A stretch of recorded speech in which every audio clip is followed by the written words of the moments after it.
September 26, 1983. A date most people have never heard of. A date that, by every right, should have been the last one on the calendar. Picture yourself inside a sealed underground bunker, 62 miles south of Moscow. The air smells like stale coffee and cold metal. Fluorescent lights hum overhead. And on one wall, a giant backlit screen. A single, blood-red word is about to change everything. Launch.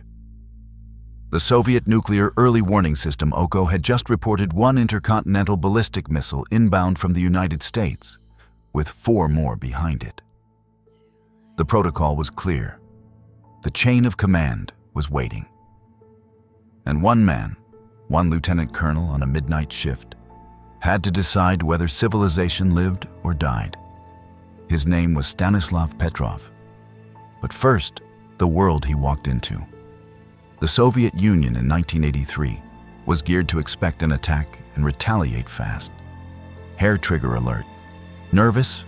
Prone to mistakes. Think of a smoke detector wired directly to a flamethrower. And it was about to get worse. 3 weeks earlier, the Soviet military had shot down Korean Airlines Flight 007, killing all 269 people aboard, including a U.S. congressman. Washington was furious.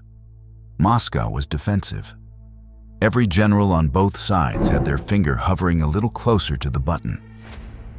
That was the world Petrov clocked into for his 12-hour shift. As deputy head of the Department of Combat Algorithms, Petrov had spent years fine-tuning the software of OKO, an archaic word for "I," which had entered service in late 1982, even though it wasn't fully ready. The system watching for nuclear war was not fully ready. Petrov knew this. He'd helped write the code himself.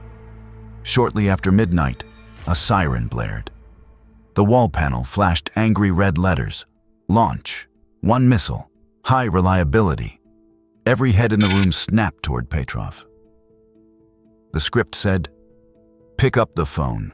Report it. Trigger the counterstrike." Soviet doctrine called for an immediate nuclear counterattack. Launch on warning. You don't debate it. You report it and let the generals do the rest. But something didn't add up. If you're going to start World War III, you don't lob 5 missiles. You launch everything. You don't knock on the door. You blow the whole house down. 5 missiles made 0 strategic sense. Then the screen updated. 4 additional missiles, all inbound. 5 total. The alarm screaming at maximum intensity.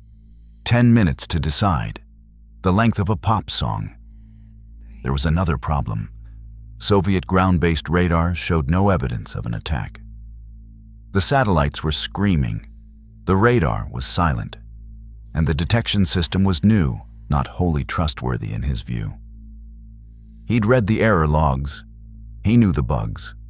If anyone in that room could smell a software glitch, it was him. He would later say, "I had a funny feeling in my gut." That's it.